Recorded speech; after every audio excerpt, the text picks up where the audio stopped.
Hello everyone. तो कैसे हैं आप सब? उम्मीद करता हूँ आप सब मज़े में होंगे और आपकी तैयारी भी बहुत अच्छी चल रही होगी। इससे पहले हमने GS 1 का जो सिलेबस था वो बताया था आपको, उसके बाद GS 2 की हमने बात करी थी।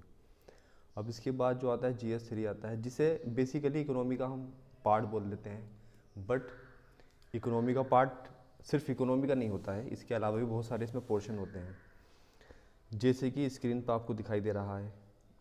इसमें पहला पोर्शन होता है इकोनॉमी का और दूसरा ही एग्रीकल्चर का होता है, जो कि इकोनॉमी से जोड़ करके पूछता है। दूसरा पोर्शन होता है एनवायरनमेंट। तीसरा होता है इसमें इंटरनल सिक्योरिटी। चौथा होता है डिज़ास्टर मैनेजमेंट और पांचवा होता है साइंस एंड टेक्नोलॉजी।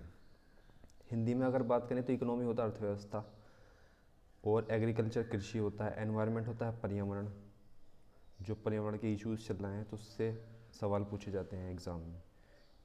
तीसरा पॉइंट इंटरनल सिक्योरिटी है, जो कि आंतरिक सुरक्षा के बारे में सवाल आते हैं। चौथा डिज़ास्टर मैनेजमेंट यानी आपदा प्रबंधन। अगर कहीं आपदाएं आती हैं, भूकंप आता है, चक्रवात आता है, बाढ़ आती है, तो उसका आप मैनेजमेंट, उसका प्रबंधन आप किस तरह से करेंगे, ये सवाल आपके आते हैं मेंस में। पांचवा आता है साइंस एंड टेक्नोलॉजी यानी कि विज्ञान और तकनीकी। तो जो नए नए इनोवेशन हो रहे हैं, नई नई रिसर्च हो रही है, नई नई टेक्नोलॉजी आ रही है, उसको लेकर के सवाल इसमें पूछे जाते हैं और आपके ओपिनियन जाने जाते हैं कि आप किस तरह से उस पर अपनी ओपिनियन देते हैं, अपनी राय बनाते हैं। अब GS 3 का जो एक पार्ट है वो है इकोनॉमी। इकोनॉमी की अगर हम बात करें, जो कंटेंट होता है ना, इसका कंटेंट वो बेसिकली क्या होता है, मोस्टली डायनेमिक होता है। यानी ज़्यादा सवाल जो आते हैं इसके करंट अफेयर से आते हैं, जो करंट में घटनाएं चल रही हैं उसे स्टैटिक से जोड़ करके सवाल इसमें पूछता है। तो क्वेश्चन के जो टाइप आते हैं वो एनालिटिकल होते हैं, यानी कि विश्लेषणात्मक क्षमता की आपसे मांग करते हैं। थोड़े से घुमा कर आते हैं, सीधे सीधे नहीं आते हैं। और एक बात और, एक ही क्वेश्चन में इसमें 2 पार्ट भी पूछ लेता है, 3 पार्ट भी पूछ लेता है। तो ये आपके ऊपर है, आप तीनों पार्ट एड्रेस करें। ऐसा नहीं कर सकते आपने सिर्फ एक पार्ट को टच करा है क्वेश्चन के, दूसरा तीसरा पार्ट आपने इग्नोर कर दिया है। अगर आप ऐसा करते हैं तो एग्जामिनर आपको नंबर अच्छे नहीं देगा। अगर आपको अच्छे नंबर लाने हैं एग्ज़ाम में तो आपको तीनों पार्ट या जितने भी एग्ज़ाम में पूछे गए हैं, एग्जामिनर ने पूछे हैं, आपको सारे ही कवर करने पड़ेंगे। तो do not ignore the static portion, जो कि आप NCERT से कवर कर लेंगे स्टैटिक पोर्शन को, जैसे कि बैंकिंग सिस्टम क्या है, इन्फ्लेशन क्या होता है, जो मुद्रास्फीति होती है वो क्या होती है। तो ये सारी चीज़ें हैं जो आप कवर करेंगे। फॉर एग्ज़ाम्पल जैसे हिस्ट्री ऑफ लैंड रिफॉर्म है, तो जो भूमि सुधार की जो इतिहास है उसको आपको जानना है कि वो क्यों सुधार क्यों किया गया था, लैंड रिफॉर्म क्यों किए गए थे, उसके क्या कारण थे। और इंडस्ट्रियलाइजेशन जो हुआ था वो क्यों हुआ था, क्यों ज़रूरत थी उसकी। वो न्यू इकोनॉमिक पॉलिसी 1991 1991 की ज़रूरत हमें क्यों महसूस हुई थी और उसका सोसाइटी पर क्या इम्पेक्ट हुआ था। आपको इस तरह से चीज़ें कवर करनी है। जब आप ऐसे कवर करते हैं तो आपके नंबर अच्छे आएंगे। और जो सबसे इम्पोर्टेंट चीज़ें याद रखने वाली, जिसे मस्ट रिमेंबर कहा जाता है, वो होते हैं लेटेस्ट स्टैटिक्स।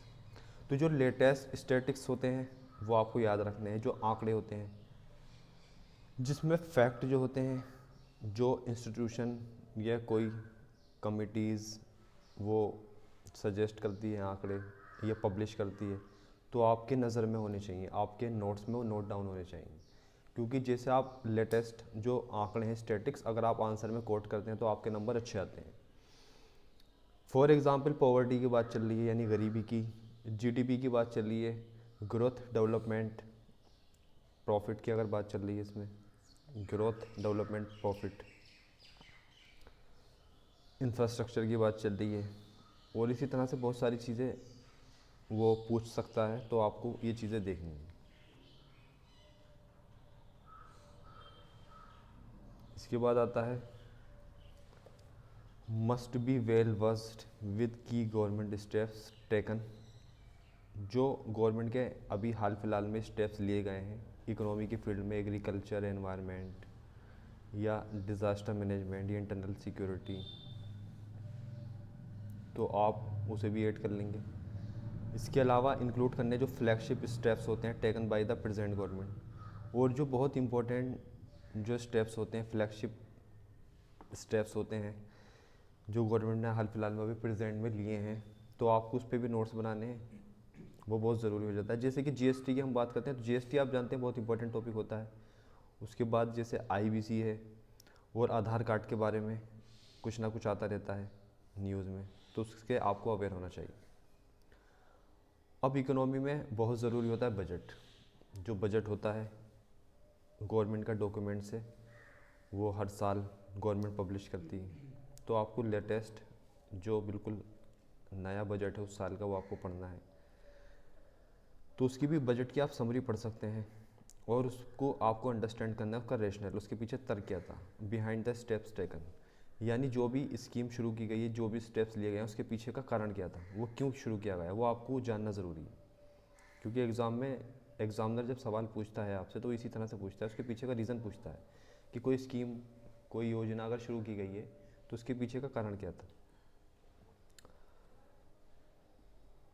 अब जैसे कि for example changes in taxation, अगर जो टैक्सेशन है जो कर प्रणाली है उसमें अगर कुछ बदलाव होते हैं तो उसके पीछे के रीज़न क्या थे, क्यों बदलाव किए गए हैं। पहली जो टैक्स सिस्टम था वो क्यों सही नहीं था, जीएसटी की हमें क्यों ज़रूरत पड़ी, जीएसटी किस तरह से इफ़ेक्ट करती है अलग अलग फील्ड को, सोशल, पॉलिटिकल, इकोनॉमिकल, तो हर एंगल से आपको सोचना है। उसके अलावा इकोनॉमिक सर्वे जो होता है वो आपको पढ़ना है, वो जिस ईयर में आप एग्ज़ाम देंगे तो उससे एक साल पहले का इकोनॉमिक सर्वे हो जाएगा, और जो बजट होगा वो उससे नेक्स्ट ईयर तक का होगा। यानी अगर आपको एग्ज़ाम 24 में देना है तो आप जो इकोनॉमिक सर्वे पढ़ेंगे वो 23-24 का पढ़ेंगे, और बजट जो होगा 24-25 का होगा। तो जिस ईयर में आपको एग्ज़ाम देना है उससे उस ईयर से लेके नेक्स्ट ईयर तक तो बजट होगा, और उससे पहले इकोनॉमिक सर्वे होगा, ये मैं बता चुका था आपको। अब इकोनॉमिक सर्वे जो आर्थिक सर्वेक्षण होता है इसमें भी जो गवर्नमेंट के स्टेप्स होते हैं और जो गवर्नमेंट ने डॉक्यूमेंट्स में प्रॉब्लम मेंशन की हैं और क्या सॉल्यूशन है उसके, वो आपको पता होने चाहिए। क्योंकि एग्ज़ाम में आपको यही लिखने होते हैं फाइनली कि गवर्नमेंट के स्टेप्स क्या हैं। जब आपसे सजेशन पूछे जाते हैं तो सजेशन भी देते हैं आप, समस्याएं बताते हैं, सॉल्यूशन बताते हैं आप इसमें कि क्या सॉल्यूशन है।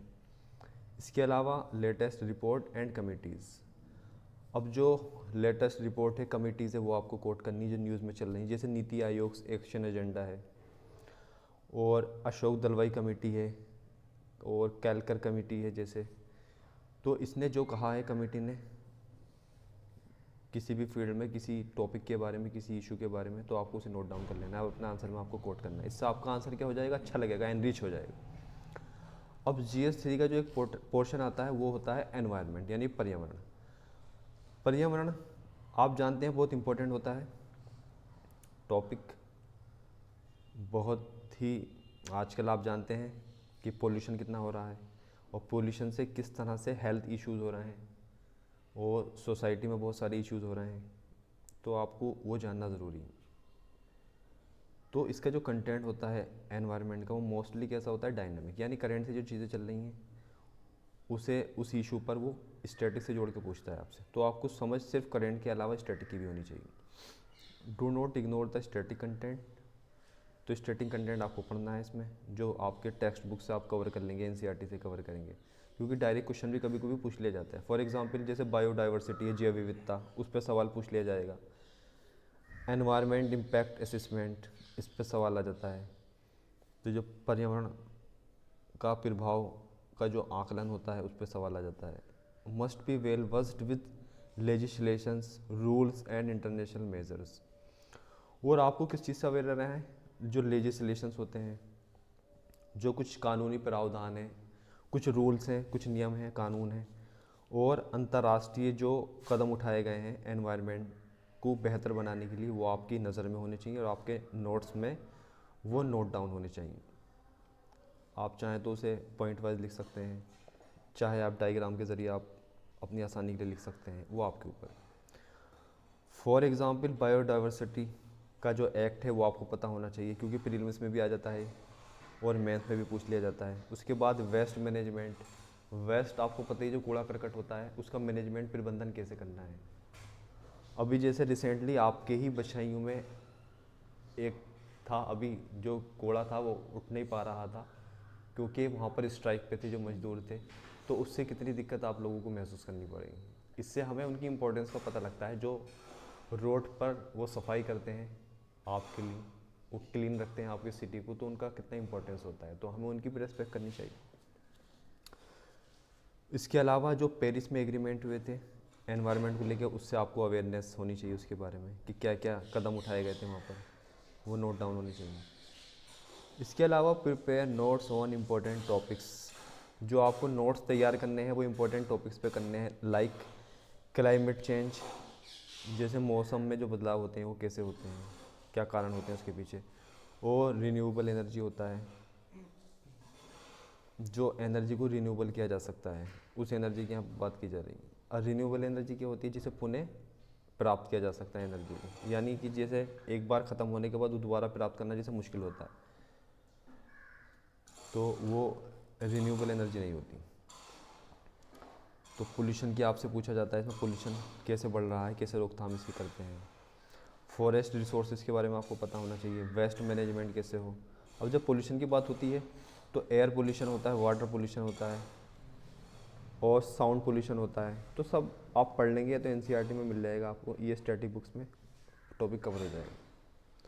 इसके अलावा गवर्नमेंट स्टेप्स क्या लिए गए हैं इस प्रॉब्लम को सॉल्व करने के लिए।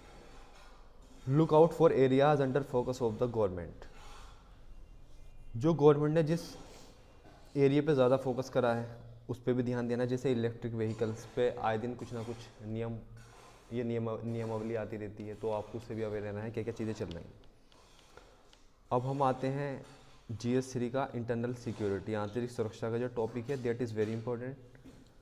अंतर्राष्ट्रीय, ये क्या बोलते हैं इसे, इंटरनल सिक्योरिटी होता है आंतरिक सुरक्षा आपकी, यानी कि जो देश के अंदर की सुरक्षा है और जो बॉर्डर की सिक्योरिटी है वो आपको पता होनी चाहिए। अब जैसे इसके कंटेंट की हम बात करें तो कंटेंट क्या होता है इसका, स्टैटिक होता है एंड डायनामिक, यानी कि जो बेसिक आपका टेस्ट है उससे भी चीज़ें कवर होंगी आपकी, और डायनेमिक भी है, ये करंट से भी चीज़ें आती हैं, तो जोड़ करके कहीं ना कहीं इसका एक कॉम्बिनेशन बना करके आपको नोट्स में लिखना है, और वैसे ही आपका जो रिफ्लेक्शन होगा वो आंसर राइटिंग में होगा। Must focus on definitions, 2-3 line की डेफिनेशंस आपके पास होनी चाहिए लिखी हुई। फॉर एग्जांपल जैसे LWE है, जैसे लेफ्ट विंग एक्सट्रीमिज़म है, ये RWE है, जो भी है आपको पता होना चाहिए चीज़ें क्या होती हैं, कैसे काम करती हैं। मनी लॉन्ड्रिंग क्या होती है, साइबर क्राइम क्या होता है, ये सब आपको पता होना चाहिए। इसमें भी एक जो स्मार्ट वे है तैयारी करने का आपका आंसर लिखने के लिए, वो होता है जनरल टेम्पलेट। अब जनरल टेम्पलेट में जो भी प्रॉब्लम है उसमें आप सॉल्यूशन लिख सकते हैं इसके, क्योंकि एग्जाम में सॉल्यूशन सोचने का एकदम से टाइम नहीं मिलता है।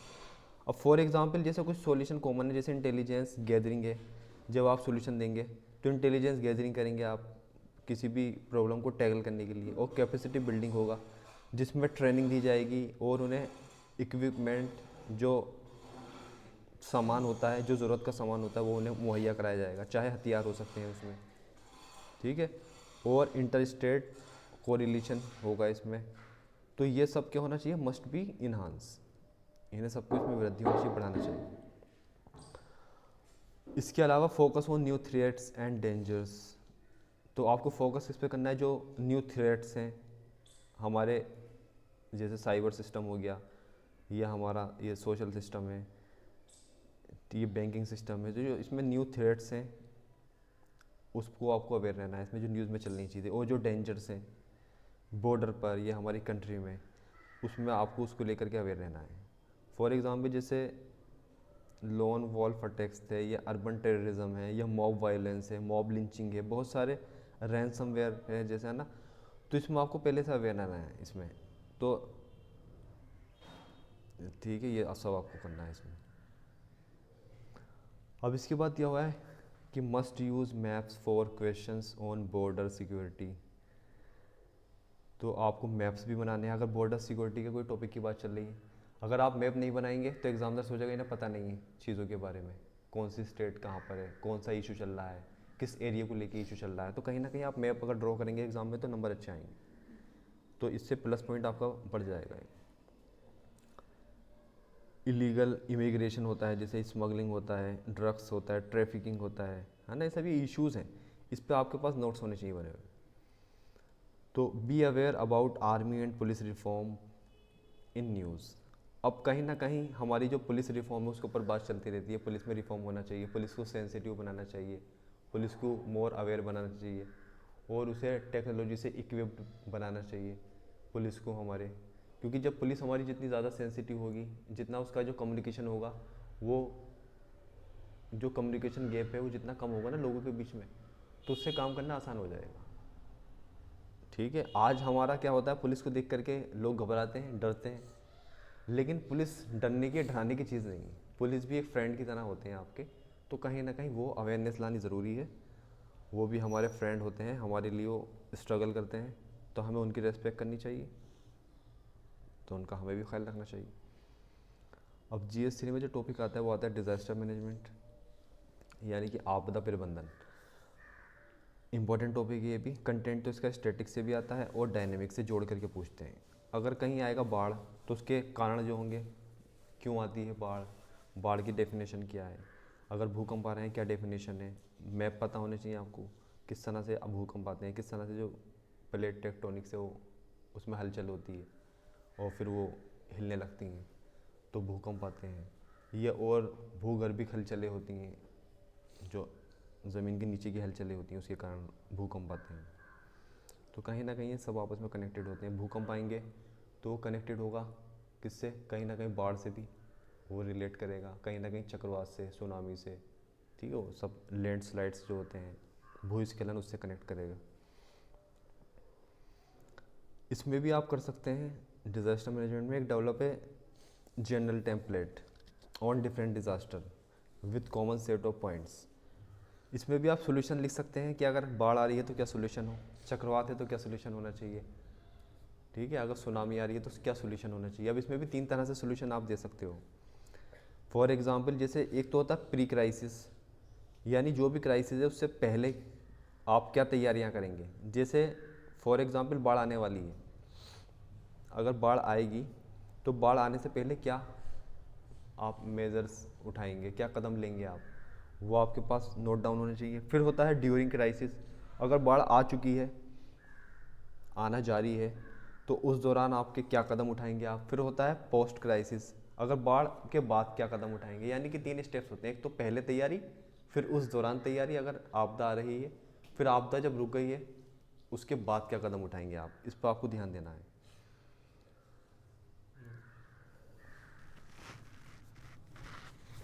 अब उसके बाद जो have to well versed with NDMA 2005, तो NDMA है ये नेशनल डिज़ास्टर मैनेजमेंट अथॉरिटी 2005। इसी में अभी हाल फिलहाल में आपके मोबाइल पे एक मैसेज आ रहा होगा, आपने देखा होगा, जिसमें आपको अवेयर किया गया था कि ये जो है ये किसके साथ कोरिलेशन के साथ है, NDMA। वो NDMA है राष्ट्रीय आपदा प्रबंधन जो अथॉरिटी है, तो उससे कोरिलेशन से गवर्नमेंट ऑफ इंडिया ने, यानी कि जो टेली कम्युनिकेशन है, उसने इसके कोरिलेशन के साथ एक पायलट प्रोजेक्ट लॉन्च किया था, ये कह सकते हैं आप, जो मैसेज आया था मोबाइल में। अगर किसी वजह से कहीं आपदा आती है तो वो आपको मैसेज कर देंगे सेंड आपके मोबाइल पे, तो मैसेज आएगा, वो एक तरह से एक अलार्म की तरह होगा। जैसे कहीं ऑफिस होते हैं, वहाँ पे फायर अगर लग जाती है कहीं ऑफिस में, तो एकदम से अलार्म बोलने लगता है तेज़ी के साथ, तो सेम कंडीशन यहीं भी है। तो जब आप चीज़ें देंगे तो NDMA की गाइडलाइन जब आप पढ़ेंगे ना, उसमें बहुत सारे मेजर्स दे रखे हैं, बहुत सारे कदम दे रखे हैं, सोल्यूशन दे रखे हैं, तो आप जब इसे वेबसाइट पे जाके पढ़ेंगे वहाँ से चीज़ें कवर हो जाएंगी। तो छोटा टॉपिक है, ज़्यादा बड़ा टॉपिक नहीं है, आपदा प्रबंधन का आराम से कवर कर लेंगे आप। Give due emphasis on modern disaster, जो मॉडर्न डिज़ास्टर्स हैं उस पर भी फोकस करना है। अब डिज़ास्टर सिर्फ चक्रवात या भूकंप या बाढ़ नहीं होती, इसके अलावा जैसे अर्बन फायर है, आजकल आप देख रहे होंगे, जैसे अमेज़न जंगल है वहाँ पे आग लग जाती है, ये और बहुत सारे जंगल हैं जहाँ पे आग लग जाती है। रिसेंटली न्यूज़ में आप पढ़ते होंगे कि जंगलों में आग लग रही है, तो वो भी डिज़ास्टर है एक तरह से, क्योंकि जंगलों में जब आग लगेगी तो क्या हो जाएगा, उससे दिक्कत हो जाएगी, क्योंकि जो वो निवास है वो किसका निवास है, जानवरों का, तो जानवर बेघर हो जाएंगे एक तो। दूसरा, जो वहाँ के आदिवासी लोग हैं, जो जनजातियाँ हैं वहाँ की, वो डिपेंड करती हैं किसके ऊपर, फॉरेस्ट के ऊपर, क्योंकि फॉरेस्ट तो उनका घर होता है, तो उनका रहने का ठिकाना चला जाएगा, इंसानों का, जानवरों का भी। और खाने की जो चीज़ें हैं उनके लिए जो पेड़ों से उन्हें प्राप्त होती हैं, वनों से, वो उसमें शॉर्ट हो जाएगा, वो उसमें कमी आ जाएगी। और एक होता है क्राउड डिज़ास्टर, क्राउड डिज़ास्टर, अगर कहीं पुल है बना हुआ, पुल पे अगर बहुत ज़्यादा क्राउड है, वो हिलने लगा है पुल, या पुल गिर जाता है नीचे क्राउड की वजह से, वो भी एक तरह से डिज़ास्टर है। अब हाल फिलहाल में रेल एंड रोड एक्सीडेंट्स होते रहते हैं। रेल की घटनाएं हुई, ओडिशा में हुई थी अभी हाल फिलहाल में रिसेंटली, तो वो भी डिज़ास्टर है। वो क्यों हुआ है, उसके क्या सोल्यूशन होने चाहिए, ये सब आपको पता होना चाहिए। अब जैसे कि मुंबई ब्रिज कोलैप्स हो गया था, मुंबई में भी जो ब्रिज था एक पुल, वो क्या हो गया था, कोलैप्स हो गया था। ये सब क्राउड डिज़ास्टर की पहचान है यहाँ पे। इसमें भी use maps on areas sensitive, जो सेंसिटिव एरियाज़ हैं उस पर आप मैप बना सकते हैं कि कौन कौन से एरिया जो है भूकंप को लेकर सेंसिटिव हैं, कौन से बाढ़ को लेकर के सेंसिटिव है। तो आपके पास वो नोट्स में आपके कहीं ना कहीं मैप बना होना चाहिए, वो एरियाज़ भी वहाँ पे इंडिकेट होने चाहिए। उसमें आप जब आंसर लिखें ना एग्जाम में, तो आपको फिर सोचना नहीं पड़ेगा ज़्यादा, क्योंकि मैप्स में आपके नोट डाउन है तो आप एकदम से आंसर लिख लेंगे। अब GS3 में टॉपिक आता है साइंस एंड टेक्नोलॉजी, यानी सूचना और तकनीकी। कंटेंट डायनामिक होता है, करंट अफेयर से ज़्यादा आता है। Focus on hot topics. अब हॉट टॉपिक्स की जब हम बात करते हैं तो इसमें जो डेवलपमेंट्स हुए हैं भारत में हमारे, उस पर फोकस करना है। अब इसमें ऐसा नहीं है कि आप जब साइंस का सब्जेक्ट है तो साइंस की आप PhD करना शुरू कर दें, ऐसा नहीं करना है आपको, ठीक है। तो आपको बहुत ही जनरल सी नॉलेज होनी चाहिए। अब इसमें क्या करना है, जैसे कोई नई तकनीकी आई है हाल फिलहाल में, जैसे रोबोटिक्स की हम बात करते हैं, तो रोबोटिक्स की जब हम बात करेंगे, सबसे पहले ये पता हो कि जो भी नई टेक्नोलॉजी आई उसके एप्लीकेशंस क्या हैं, उसका अनुप्रयोग क्या है, क्या उपयोग है उसके, उसकी रिक्वायरमेंट्स क्यों थी, हमें उसकी ज़रूरत हमें क्यों महसूस आई जो उसे लाना पड़े। फॉर एग्जांपल जैसे AI है, AI होती है आर्टिफिशियल इंटेलिजेंस, आपको पता है। इसके अलावा ChatGPT आई है। अब ChatGPT आपने सुना होगा। ChatGPT और ज़्यादा एडवांस है AI से भी, AI का हिस्सा ही है वैसे वो, लेकिन उससे ज़्यादा एडवांस है ChatGPT। उसमें आप जानते हैं सब कि ChatGPT में क्या होता है। जो ChatGPT है उसमें अगर आप कुछ टॉपिक पे बात करेंगे कि हमें एक ऐसे लिख के दिखा दीजिए, तो आपको ऐसे लिख के दिखा देगा। अगर आप चाहते हैं कोई हमें स्क्रिप्ट लिख के दिखा दीजिए मूवी की, तो मूवी की स्क्रिप्ट लिख करके दिखा देगा ChatGPT, और वो ऐसी होगी कहीं आपने सुनी नहीं होगी। तो यानी कि कहीं ना कहीं इसके, अगर आप पढ़ेंगे इस टॉपिक को ChatGPT को, तो कहीं ना कहीं ये जो इंजीनियर है उन्हें रिप्लेस करेगी नहीं करेगी, क्योंकि इंजीनियर का काम क्या रह जाएगा फिर। तो इसीलिए जब आपको इंजीनियर बनना है तो आपको अच्छा वाला इंजीनियर बनना है, जो क्रिटिकल एनालाइज करने वाला हो, क्रिएटिव हो माइंड जिसका, उसके अंदर इनोवेशन हो, सिर्फ मॉकअप करने वाला ना हो कि चीज़ें मॉकअप कर ली। तो क्रिप्टो करेंसी की हम बात करते हैं। 5G आया है, जैसे 3D प्रिंटिंग है। 3D प्रिंटिंग का कहाँ कहाँ यूज़ होता है, 5G के क्या फ़ायदे हैं, क्या उसके नुकसान हैं, और जो नई टेक्नोलॉजी आ रही है उससे क्या थ्रेट्स है हमारी इंडिया को, हमारी स्टेट को, उससे क्या थ्रेट्स है, क्या उससे नुकसान हो सकते हैं हमें। अब जैसे बायोटेक्नोलॉजी है, नैनो टेक्नोलॉजी है, यानी जैव तकनीकी, और ये सूक्ष्म तकनीकी होता है, तो इस पर आपको पता होना चाहिए। इस पे भी आपको जोर देना है, किस चीज़ पे, space and military research and technology in India, जो भारत में विकास हुआ। अब जैसे कि हम अभी चांद पे गए थे, ये भी टेक्नोलॉजी का हिस्सा है। मून पे गए थे भारत, तो ये साउथ पोल पे लैंड करा था भारत ने, तो ये भी उपलब्धि है। तो उस पर आपको पता होना चाहिए, नोट्स होने चाहिए कि क्यों ज़रूरत थी और चांद पे ही क्यों गए हम। उसके बाद दूसरा मिशन हमारा कहाँ गया है, सूरज पर। तो आदित्य L1, तो वो वहाँ जा रहा है, उसे जानने की वहाँ ज़रूरत क्यों पड़ी, क्यों जा रहा है वहाँ पर। तो इस पर आपको गौर फिक्र करनी है, नोट्स बनाने हैं, क्योंकि UPSC ऐसे ही पूछेगा। Understand the policy, environment and deficiencies in science and technology in India. तो जो पॉलिसी है एनवायरनमेंट को लेकर के, वो क्या पॉलिसी चल रही हैं, क्या ज़रूरतें हैं, वो आपको पता होना चाहिए। और उस चीज़ को एनहांस करने के लिए क्या ज़रूरत है, क्या कदम उठाने चाहिए, वो आपको पता होना चाहिए। Do look out for related information given in economic survey. Economic survey में जो रिलेटेड इन्फॉर्मेशन दे रखी है, जो टॉपिक आपके मेंशन है, उस पर आपको नोट्स बनाने हैं। For example cyber physical system की बात है जैसे, तो लास्ट एडिशन में वो दिया हुआ था साइबर फिजिकल सिस्टम, तो आपको साइबर फिजिकल सिस्टम के बारे में पता होना चाहिए, क्या है, क्यों ज़रूरत है इसकी। तो व्यूवर्स, आज हमने डिस्कस किया था GS3 के बारे में।